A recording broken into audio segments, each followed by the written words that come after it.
wanna see you with another. So tell me, are we halfway, halfway? Hey everybody, it's Kayla Got the 411. I'm back for another What's Good episode. I'm here with Chris Walton. And Chris, this segment is called What's Good. So of course I gotta ask what's good with you. How are you doing? How's your mental health?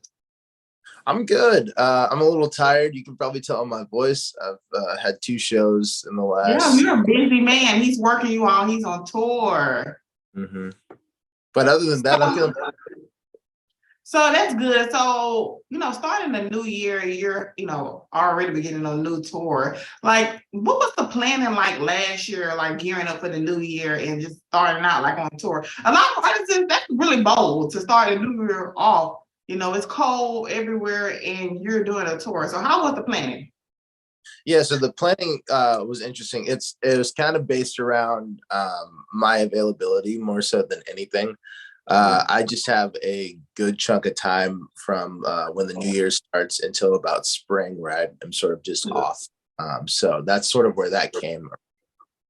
Now, how's your mental health? Now, I start asking this question to a lot of artists because sometimes when you ask people, how are you? Sometimes people are not always okay. So how are you mentally?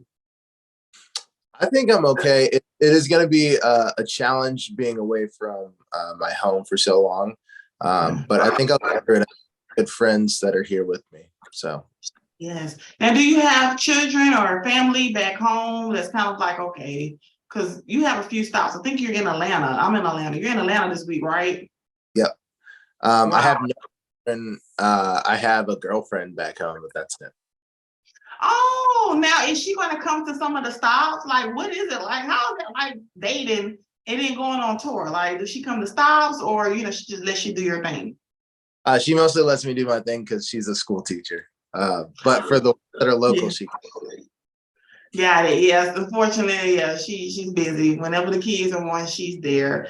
Now, I listened to your new project and it is amazing. So I want to really dive into that just a little bit before we keep going. Now that it's complete, you spent 2 months in Nashville at a friend's house, I've heard, recording it. What was the whole process of actually going through the naming, the title of the songs, and how does it feel for it to finally be out? Yeah, so the process sort of started with me around quarantine. I mean, some of these songs are even older than that. Some of these songs I wrote when I was in college. So I sort of have a problem sort of sleeping at night sometimes when it comes to just like when I have an idea, I just can't fall asleep. So I sort of end up waking up and writing about it. So a lot of these songs are just songs that like I was just couldn't fall asleep one night. So I stayed up until late and finished writing a song. Do you keep a notebook and pen by your bed? Or do you just No, do it in a notebook? Yeah. Yeah, I figured that most creatives, I know I'm one of those people where if I get an idea, I'm not going to sleep until I write it down. So what I'll do is like, if my phone is there, I can't get to my phone, I'll keep a notepad or a pen. I know a lot of artists, it seems like at night, you make your best work at night. Do you feel that way? I do. I think there's something about the hours between like 10 and 2 where like we're the most creative. And that probably explains why a lot of artists is like prefer to go to the studio like that late at night. Do you think that's it? I think so. Yeah, I think so. No distractions. Now, how did you even come up with the title? Title of the record? Yes, no, the title of your album that just came out. Yeah, so the title is Ruminating Thoughts, and these are the thoughts that sort of ruminate in my head when I can't fall asleep. Oh, that's where it comes from. Okay. Wow. That puts more meaning into a lot of these songs, especially when you're up at night. You really can get lost into your own mind. Now, take me back to your start in music. This is my favorite question because I always want to know, like, did you fall in love with music or did it fall in love with you? I definitely fell in love with music. I started playing piano when I was 6. I guess I started taking lessons when I was 6. And I actually, my earliest memories are just me at my grandmother's piano, just plunking around on keys. So yeah, I think it was just something that was always meant to be for me. I continued taking various different instruments until I got to Berkeley. I love that. Now, I was actually curious if you play other instruments, because I know you play the guitar, and most artists is once they touch one instrument, they go on to another. So also, this is a question that I didn't have planned. How important do you think it is for you being an artist that instruments are actually used when it comes to music? Because when I heard your music, are you the one playing all the instruments? Because you're a producer, right? Also. Mm. Yeah, so I'm not the one playing all the instruments, but I do play guitar, piano, and I sing. And even on some of the tracks, I'm not playing some of the key lines. But I don't, for my music, it's very personal to me that I like to have a hands-on approach when it comes to recording my songs. But I don't think it's necessary for all artists. I think the best thing that you can do is, if you don't know how to play a line that you have in your head, is to hire someone who does know how to do it. Okay, very, very good advice. Now, when I listen to your music, I get a really R&B, soul, jazz, and some funk in there, and also a mix of pop. I'm curious to know which artists did you grow up listening to that kind of inspired your sound and who you are today as an artist? Yeah. Excuse me.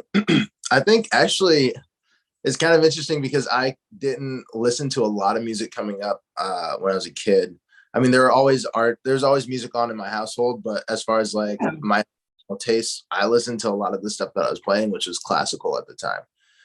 But stuff that was playing when I was a kid was like a lot of Lauryn Hill. My dad was really into like old blues guys like Muddy Waters, and Pink Floyd as well, a little bit more hard rock. So yeah, lots of like 90s neo soul was playing through my house, and with a mixture of like classic blues records. Oh, I love that. So pretty much, like you said, you were a young one when you started playing the piano at the age of 6.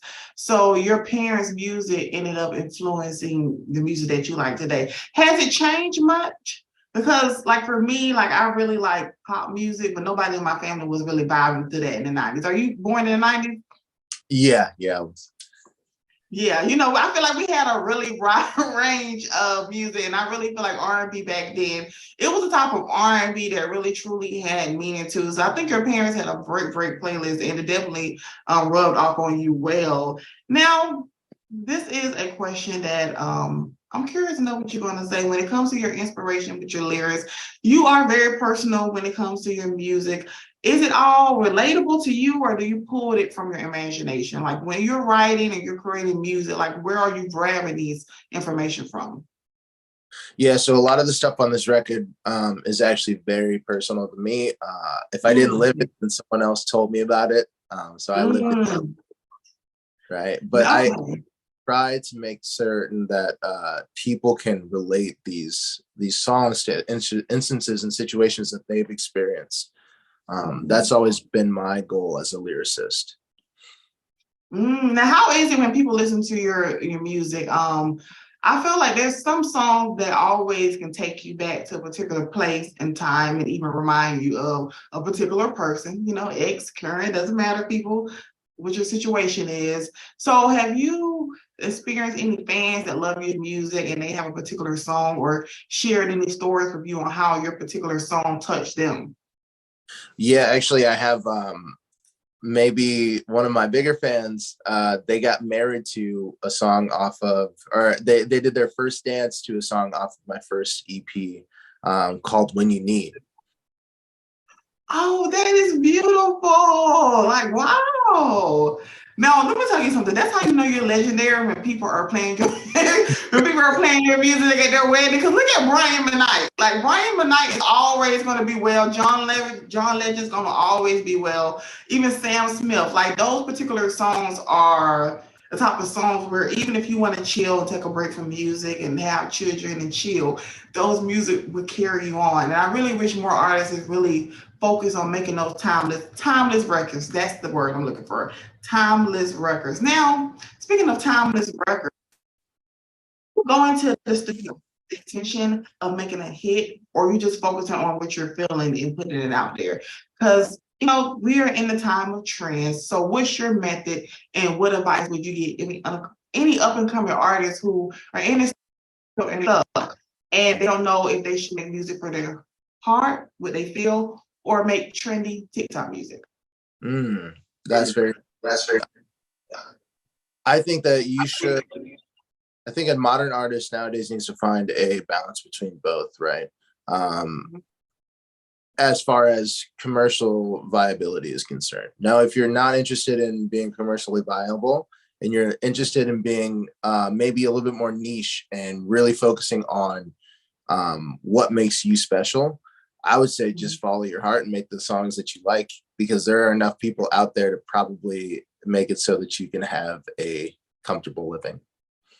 Yes, like there are so many people in this, don't even think just United States, just think of the entire world, right? There are so many people that can listen to your music and discover your music. And these days we have the internet where, somebody in Japan can discover your music and really love it. So I think that's the great part about it. And I think that's great advice that you gave out as well. Now we're going to go back to the project that just released on January 20th.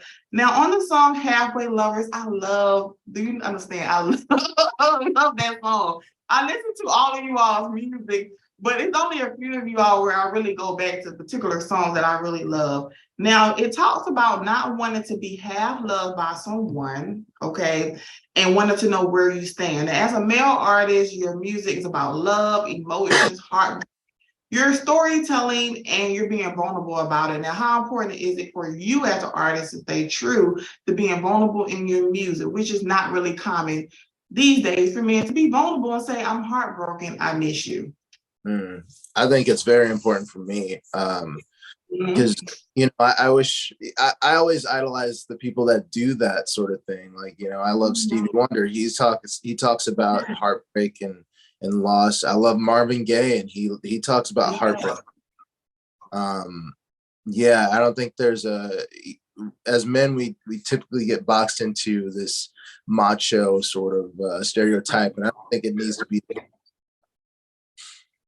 I agree. Men have emotions, and as much music that I love, I always tell male artists is, women are really the ones that really truly support you. Like they would come out to your shows, they would drag their husband out to your shows. Like they really appreciate men who are vulnerable and brave enough to be in touch with their vulnerable side. So I really appreciate that about you as an artist. Now we're gonna take a little moment. This is a little thing that I do in the middle of the interview just to get to know you better. I'm gonna ask you either or, and you just finish it, okay?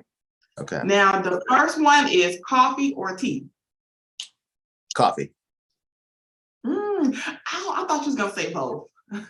And next, rain or snow? Rain. Really? You're from Boston, right? I can take it you're probably tired of snow, right? Yeah, exactly. And you even have named a song based off of rain. So let me just stop for a second. Like, do you use when it's raining to actually write music? And do you feel comfortable in that setting when it's raining best? I actually do, yeah. I also love to sleep in the rain too. Yeah, we all do. Yes.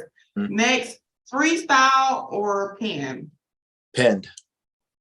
Okay, I figured that because you're a writer. Stay in or go out?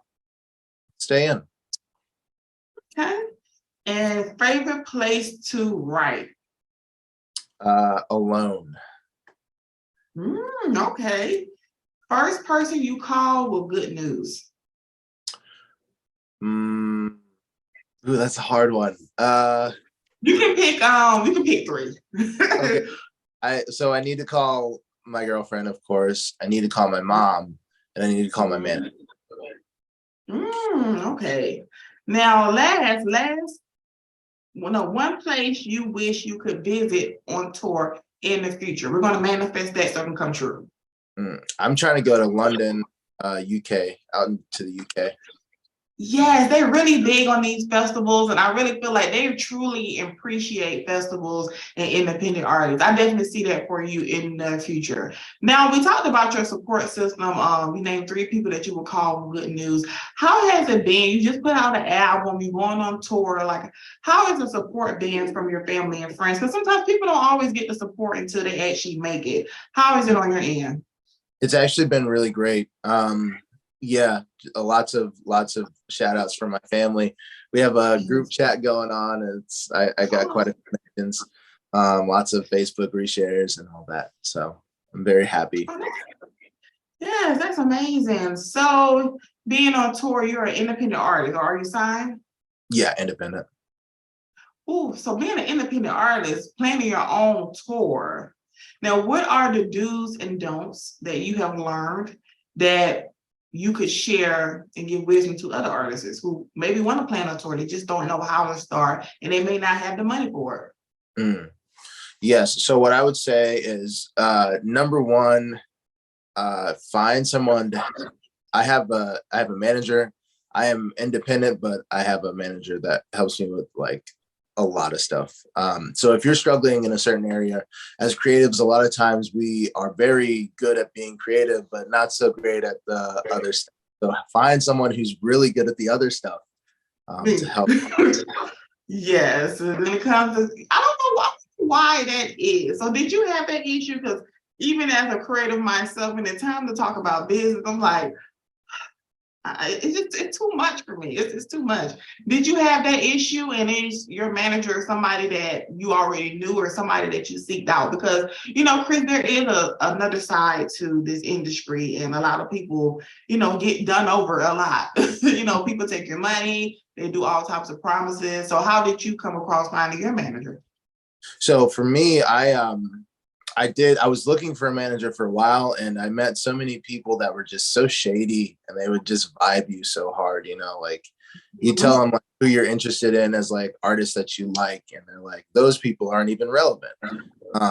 Or like, yeah, just not great people. So I actually stopped looking, and I found that when I stopped looking and just was focused on, playing my best, my manager that I'm with right now, she found me after a show. She had a friend of a friend introduce us. And ever since then, we've just been working together. So I would say stop looking and try to, if someone walks into your life that is interested in your craft and helping you grow as an artist, that's the person that should be helping you do that.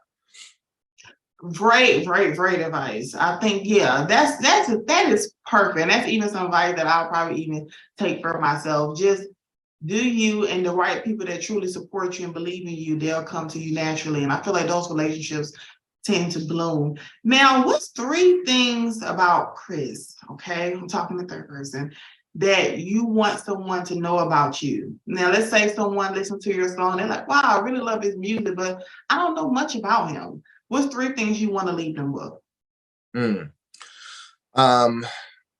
I love putting on a good live show. So if you hear my song and you're like, this sounds great, come see me live. It'll even sound better. I guess another thing about me is I write my own songs. I think it's not like a knock to anyone who doesn't write their own songs. Very important. I'll say it. It's very important. I enjoy even to write your own music and also get help, but I feel like you should at least know how to write a song. You get what I'm saying? Yeah, I feel you for sure. I really enjoy the process of writing. So that's another thing. And the other thing is I like being a guitar player or an instrumentalist on other people's stuff. And even a co-writer. That's one of my favorite things to do, is to write with people, write for other people, projects. So. Oh, wow. That's an interesting fact. Wow. So have you written for other artists in the past? I have, yep. So this is a good question for me, right? Because I have an artist that was on this show, and he's songwriter as well, and he ended up writing on Beyonce's album that just came out. How do you know when to save your good stuff for you and when to pass it along as an artist? So the kind of writes that I like to do are in the room with the artist, right? So I like to come up with whatever it is in the room with the artist and maybe another songwriter, maybe a couple of instrumentalists. So my good stuff I save for me always, but I'm also open to Smart selling it guy. for other people as well. Smart guy. Now we are towards the end of the interview and we're at the beginning of the year. So let's go ahead and just manifest, what do you have planned for this year and what do you want to have planned? We're going to go ahead and put it in the universe so people can expect it from you. Yes. So I'm going to be I'm currently on tour. I'll be finishing up in my home in Boston at Brighton Music Hall. I'm going to manifest that we're going to sell out all those tickets, and it's going to be the greatest show that Brighton has ever seen. Yes, I'm looking forward to. I follow you. I'm going to keep in touch with everybody on this show, and I want to say thank you so much, Chris, for being on the show with me. And your project is really, really beautiful. A lot of when it comes to R&B, I've kind of taken a step back from R&B because a lot of music hasn't really touched me. I still listen to Frank Ocean's old mixtape. I would never let those things go. Yeah, you know what I'm talking about, the one with the orange car, but there was a one with the black car. See, people don't know about the one with the black car. That one really got me through some tough times, and I really appreciate your music and your talent. And thank you so much for being on the show.